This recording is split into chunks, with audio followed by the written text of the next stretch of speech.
السلام علیکم ناظرین، ویلکم ٹو دا ہیلتھ شو۔ میں ہوں آپ کا ہوسٹ ڈاکٹر اکرام۔ ناظرین، آج ورلڈ استھما ڈے ہے، ایک ایسا دن جس میں بات کی جا رہی ہے دمے جیسے مہلک مرض کے متعلق ہر طرف۔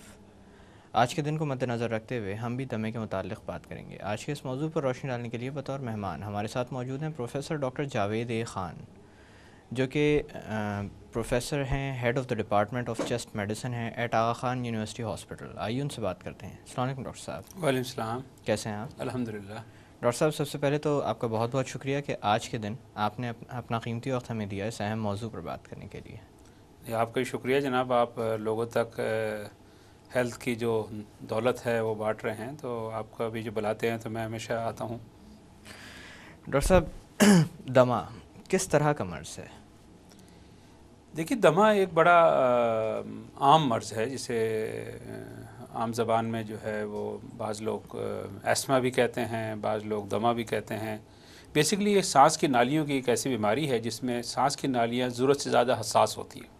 آپ نے دیکھا ہوگا کہ کبھی کھانا کھاتے میں اگر تھوڑا سا سالن کا تھوڑا سا بھی ایک ڈراپ بھی جو ہے سانس کی نالی میں چلے جائے، دیکھیں وائلنٹ کافنگ ہونے لگتی ہے۔ بالکل۔ تو سانس کی نالیاں ان جنرل ویری سینسیٹیو ہوتی ہیں، اللہ تعالیٰ نے بڑا سینسیٹیو آرگن بنایا ہے، لیکن دمے کے مریض میں یہ جو سینسیٹیوٹی ہوتی ہے یہ 10 ٹائم زیادہ ہوتی ہے۔ تو اس کی وجہ سے کیا ہوتا ہے کہ جب بھی کوئی چھوٹے موٹے الرجنس یا کوئی دھواں یا کوئی مختلف انفیکشن اگر سانس کی نالی میں ہوتے ہیں تو وقتی طور پہ سانس کی نالیاں تنگ ہو جاتی ہیں، اس سے مریض کو کھانسی آتی ہے، سانس پھولتا ہے اور ہوا کو اندر لے جانے میں دشواری پیش آتی ہے۔ ڈاکٹر صاحب، دمہ کتنا عام مرض ہے، اور ایک خیال یہ پایا جاتا ہے کہ وقت کے ساتھ ساتھ اور بڑھتے ہوئے پولوشن کے ساتھ دمے کی شرح میں بھی اضافہ ہو رہا ہے، کیا واقعی ایسا ہے؟ دیکھیے، بات یہ ہے کہ اس وقت دنیا کے اندر تقریباً 300 ملین افراد کو دمہ ہے، اور یہ مرض جو ہے جو ڈیولپڈ کنٹریز ہیں وہاں پہ اب کہتے ہیں کہ یہ اسٹیٹک لیول آ گیا، اب نہیں بڑھ رہا۔ اب جو انکریز ہو رہا ہے یہ ڈیولپنگ کنٹریز میں ہو رہا ہے، یعنی ترقی پذیر ممالک اس میں بڑھ رہا ہے، اور اس کی کئی وجوہات ہیں کہ یہ کیوں بڑھ رہا ہے۔ ابھی تک 100% پروف کے ساتھ نہیں کہا جا سکتا، لیکن کچھ جو وجوہات جو سامنے آئی ہے وہ ایک تو یہ ہے کہ ماڈرن لائف سٹائل۔ اگر آپ دیکھیں اب سے 20-25 سال پہلے جو انسان کی زندگی ہوتی تھی بڑی سادہ زندگی ہوتی تھی، لوگوں کے گھر میں نہ تو اتنے فرنیچر ہوتا تھا، نہ کارپیٹس ہوتے تھے، نہ صوفہ سیٹس ہوتے تھے، نہ پردے ہوتے تھے، سادگی ہوتی تھی۔ تو اب جو ہے انسان کا اتنے آرٹیفیشل چیزیں انسان استعمال کرنے لگا ہے۔ اگر آپ دیکھیے کارپیٹ کی بھی ایگزامپل دوں گا، گھر فلی کارپیٹڈ ہے، تو کارپیٹ کے اندر ایک چھوٹا سا کیڑا ہوتا ہے جسے ہاؤس ڈسٹ مائٹ کہتے ہیں، اور یہ ڈسٹ کے ساتھ مکس ہو کر کے وہ رہتا ہے وہاں پہ۔ جب بھی ڈسٹنگ کی جاتی ہوگی، دیکھا ہوگا دمے کے مریضوں نے خاص طور پہ گھر میں جھاڑو دی جا رہی ہے، کارپیٹنگ ہو رہی ہے، تو فوراً ان کو دمے کا جو ہے اٹیک ہوتا ہے، سانس میں دشواری پیش آتی ہے۔ تو ایک تو یہ وجہ ہے کہ جو ماڈرن لائف سٹائل جسے ہم کہتے ہیں۔ دوسرے جو کچھ فیکٹر ہیں ڈاکٹر اکرام، کہ ڈائٹ کے بارے میں بھی کہا جاتا ہے پچھلے 30 سالوں میں ڈائٹری پیٹرن جو ہے بڑا چینج ہوا ہے لوگوں کا۔ پھلوں اور سبزیاں ایک زمانے میں بڑا رجحان تھا، اب لوگ جو ہے فاسٹ فوڈ کی طرف رجحان کر دیا ہے، تو فاسٹ فوڈ کو بھی لنک کیا گیا ہے کہ دمے کی وجہ سے تو نہیں ہے۔ اوبیسٹی کے ساتھ بھی ایک لنک ہے دمے کا، یعنی جو موٹاپا ہے دنیا میں بڑھ رہا ہے، اور اس کا بھی ایک کامن فیکٹر کیا ہے؟ موٹاپا، وہی ڈائٹ، ہائی کیلوریز انٹیک، اس کی وجہ سے اوبیسٹی بھی بڑھ رہی ہے اور دمہ بھی بڑھ رہا ہے۔ اور پھر بریسٹ فیڈنگ کے اندر جو رجحان ہے لوگوں کا وہ کم ہو گیا، یعنی مائیں اب بچوں کو کم دودھ پلاتی ہیں because of modern life style, خواتین بھی کام کر رہی ہیں۔ تو یہ بھی ریسرچ جو ہوئی ہے اس کے مطابق جو مائیں اپنے بچوں کو دودھ پلاتی ہیں at least for 6 months to a year، ان کے بچوں میں دمے کی شرح کم ہوتی ہے۔ تو پھلوں اور سبزیوں کے اندر اور جو مائیں اپنے بچوں کو دودھ پلاتی ہیں اپنا، اس کے اندر جو ہے دمے کی شرح کم ہوتی ہے۔ تو ایک نیچرل پروٹیکٹیو میکینزم اللہ تعالیٰ نے بنایا ہے۔ اچھا ڈاکٹر صاحب، آپ نے غذا کا بھی تذکرہ کیا۔ غذا کے بارے میں بہت ساری اگر ویسے بھی دیکھا جائے تو نظام تنفس کی بیماریوں کو اگر مد نظر رکھ کے دیکھا جائے تو بہت ساری ایسی بیماریاں ہیں جن کو لنک کیا جاتا ہے کہ کھانسی ہو رہی ہے تو دہی بند کر دو، ٹھنڈا گرم، یہ بہت سارے کانسیپٹس رن کرتے ہیں ہمارے اندر۔ جی ڈاکٹر اکرام، آپ نے بہت اہم سوال کیا۔ آئی تھنک اس وقت جو ہے جب ہم دمے کے مریض جو دیکھتے ہیں تو زیادہ تر مریضوں کے اندر مسکنسیپشن ہے کیا جی چاول سے دمہ ہو جاتا ہے، جی کیلے سے دمہ ہو جاتا ہے، انڈے سے دمہ ہو جاتا ہے، ٹھنڈے پانی سے دمہ ہو جاتا ہے. سائنٹیفک ریسرچ کہتی ہے دمہ کھانے پینے کی چیزوں سے عام طور پہ نہیں ہوتا. کوئی 1% کوئی ایسے مریض ہوں گے جن کو فوڈ کی کوئی الرجی ہوگی.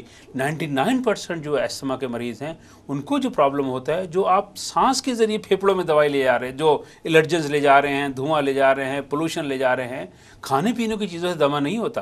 دمے کے مریض کو ایک بیلنس ڈائٹ دینی چاہیے جس میں تمام، میں اپنے مریضوں کو کہتا ہوں جی سب چیز کھاؤ، جی سب حلال چیز کھا سکتے ہیں. جو چیز نہیں کھانے کی ہے وہ کیا ہے، ڈاکٹر کا دماغ نہیں کھاؤ. اس لیے کہ وہ مریض اتنے سارے سوال کرتے ہیں، فلاں میں قورمہ کھا سکتا ہوں، فلاں یہ کھا سکتا ہوں.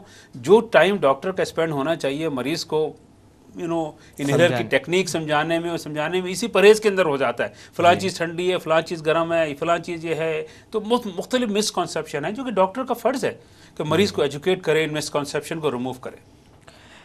اچھا ڈاکٹر صاحب، موسم کی تبدیلی کے ساتھ دیکھا یہ گیا ہے کہ دمہ شدت اختیار کرتا ہے. اسی طرح کچھ اور اوقات بھی ہوتے ہیں جس کے ساتھ، جیسے آپ نے تذکرہ کیا تھا کہ گھر کے اندر جب صفائی ہوتی ہے تو یہ وہ وقت ہوتا ہے جس کے اندر عام طور پر دمے کا مرض شدت اختیار کر جاتا ہے. اس حوالے سے میں پوچھنا چاہوں گا کہ کون کون سے ایسے ٹریگرنگ فیکٹرز ہوتے ہیں جن کو اوائڈ کرنا چاہیے؟ دیکھیے سب سے کامن جو ٹریگرنگ فیکٹر ہے وہ تو ڈسٹ ہے، ہاؤس ڈسٹ مائٹ جسے ہم کہتے ہیں.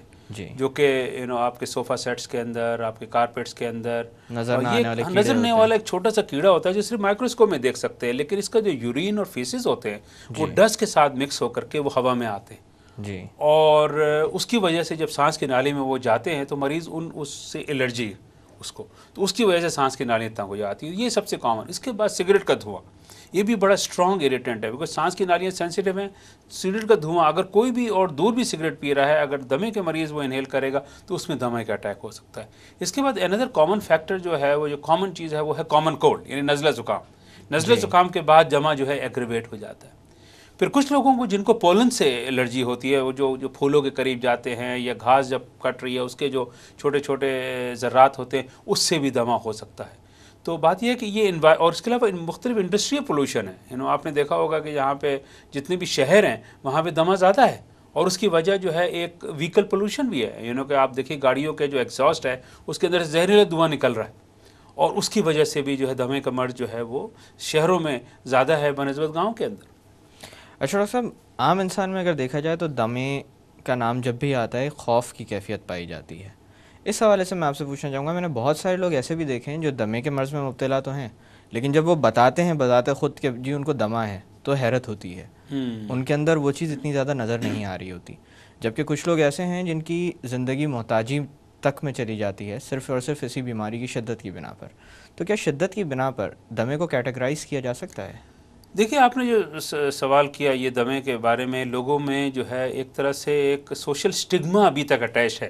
جی، یعنی لوگ بتا دیں گے جی مجھے ڈائبٹیز ہے، مجھے ہارٹ کی بیماری ہے، لیکن دمہ مجھے دمہ نہیں ہے، مجھے تو الرجی ہے. جی، تو اور کیونکہ ایک طرح سے مایوسی کسی کیفیت مریض کے اندر آ جاتی ہے. وہ ڈاکٹر بتاتا ہے جی آپ کو دمہ ہے، تو دمے کا مطلب یہ نہیں. کچھ لوگوں نے ایسے مشہور کر دیا ہے کہ دمہ جو ہے وہ دم کے ساتھ جائے گا، مطلب یہ ہے کہ جب تک زندگی ہے دم. تو کئی ایسے لوگ ہوتے ہیں جس کے اندر خاص طور پہ بچوں کے اندر جو دمہ ہے وہ اگر 16 سال کی عمر جب کراس کرتے ہیں تقریباً 50% دموں جو بچے ہیں ان میں دمہ نہیں رہتا. اسی طرح اگر الرجن اوائڈنس میجر کیے جائیں تو ان میں بھی دمہ کی شرح خاصیت تک کم ہو سکتی ہے. تو زیادہ تر دمے کے مریض جو ہے اگر اپنا صحیح علاج کرائیں تو ایک نارمل بھرپور زندگی گزار سکتے ہیں.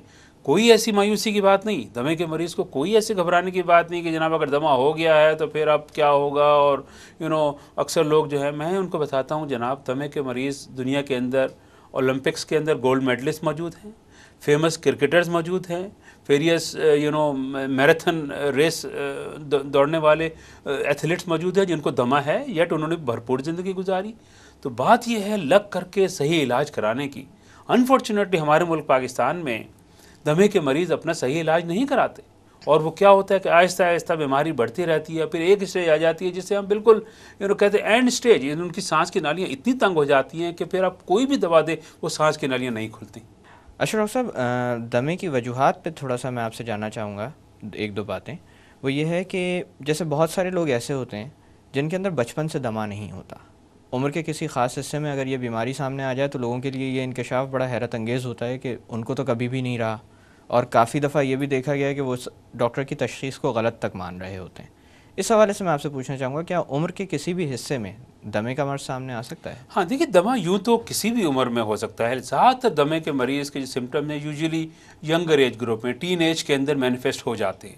کچھ ایسے مریض ہوتے ہیں جسے ہم کہتے ہیں لیٹ آنسٹ ایسما، جس کے اندر جو ہے وہ پچھلے 25-30 سال کے اندر وہ الرجی کو ایکسپوز ہو رہا ہوتا ہے اور دے ہیو فرسٹ ٹائم ان کو جو دمے کا اٹیک ہوتا ہے آفٹر دی ایج آف 40. خاص طور پہ یہ آکوپیشنل جو ایسما جسے ہم کہتے ہیں، جو انڈسٹری کے اندر کام کر رہے ہیں مختلف کاٹن فیکٹریز کے اندر، تو جینیٹکلی ان میں دمہ نہیں ہوتا لیکن ان کے اندر جینز ہوتی ہیں. جی. جب ان جینز کے ساتھ وہ انوائرمنٹل چیزیں ایکسپوز ہوتی ہیں ان کے پھیپھڑے جاتی رہتی ہیں تو ان کے پھیپھڑے جو ہیں وہ سینسٹائز ہوتے رہتے ہیں اور پھر ایک اسٹیج آتی ہے کہ ان کو دمہ ہو جاتا ہے. جو لوگ اسٹیل میں کے ساتھ کام کر رہے ہیں یا مختلف اور قسم کی واشنگ فیکٹری کے اندر ہیں یا کیمیکل فیومز کے اندر ہیں وہ تو ان کے اندر جو ہے آکوپیشنل ایسما جسے ہم کہتے ہیں تو وہ لیٹ آنسیٹ ہوتا ہے عام طور پہ. ڈاکٹر صاحب یہاں پہ تھوڑی دیر کے لیے باتوں کا سلسلہ روکتے ہیں. ناظرین وقت ہوا ایک چھوٹی سی کمرشل بریک کا. بریک سے واپس آ کر دمے کے متعلق مزید بات کی جائے گی. Stay with us.